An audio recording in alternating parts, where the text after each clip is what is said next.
Alden Richards todo effort sa panliligaw kay Kathryn Bernardo. Labis na kinilig ang mga fans ni na Kathryn Bernardo at Alden Richards matapos makita ang viral video ngayon ng dalawa na nakunan sa naganap na Box Office Entertainment Awards Night.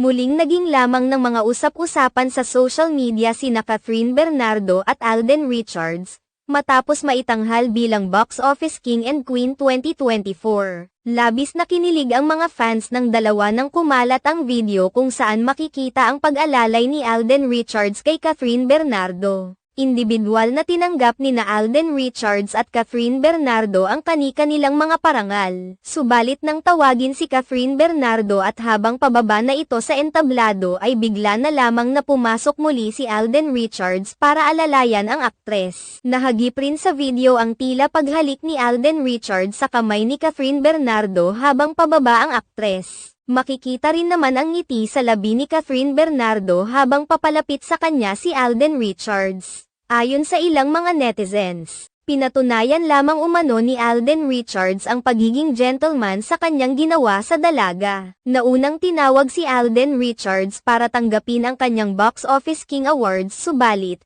sadyang hinintay nito si Kathryn Bernardo na tawagin para aalalayan ito sa pagbaba ng stage. Nagpapakita lamang umano ito na talaga nag-e-effort si Alden Richards sa panliligaw ngayon sa aktres. Bukod sa video sa stage, kumakalat din ngayon sa social media ang isa pang video kung saan makikitang magkatabi talaga ang mga designated seats ni na Alden Richards at Kathryn Bernardo. Sa isang punto ng video makikita pang si Alden Richards ang nakaupo sa seat ni Kathryn Bernardo na labis na kinakikiligan ng kanilang mga fans.